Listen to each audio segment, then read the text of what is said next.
l'environnement international reste marqué par la recrudescence des violences aveugles, perpétrées ou commanditées par les groupes terroristes ou narco-djihadistes tels qu'Ansardine, Mojaou, Al-Morabitoun et l'État islamique d'Irak et du Levant, Al-Qaïda, Al-Shabaab, Boko Haram, qui est devenu, nous dit-on, depuis État islamique en Afrique de l'Ouest.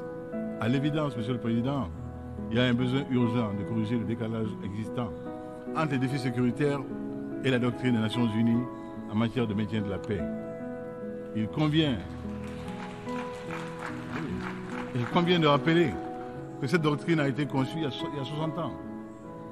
Du haut de cette tribune, je voudrais renouveler le soutien actif du Mali à toute initiative de réforme de l'architecture des opérations de maintien de la paix, intégrant cette réalité nouvelle, car nul ne peut ignorer aujourd'hui que le terrorisme constitue désormais une menace sérieuse à la paix et à la sécurité internationale. Au moins 12 sommets de la CEDEAO ont été consacrés au Mali, aux amphithéâtres, et dont un sommet mémorable ici à Dakar. Donc nous avons compris qu'il nous fallait, à force de volonté, nous requalifier le Mali pour qu'il en soit. Qu'il en soit par la force de la volonté intelligente, active de ses enfants. Et de recréer un État.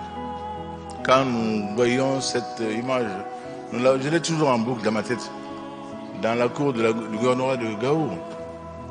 Ces deux soldats, l'un français, l'autre malien, l'un équipé à souhait, l'autre dépenaillé en guenille, avec des sandales, et portant un fusil dont je ne sais pas l'âge, un label des années de 14-18, ou quoi, je ne sais pas.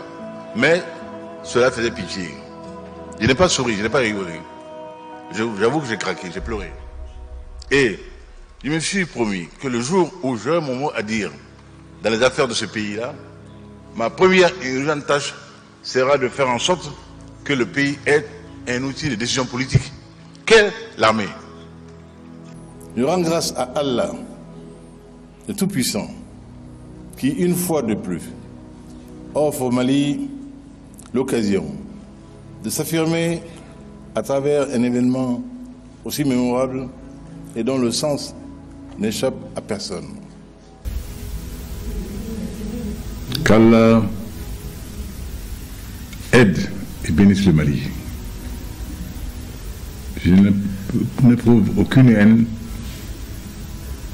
vis-à-vis de personne. Mon amour pour mon pays ne me le permet pas. Que Dieu nous sauve.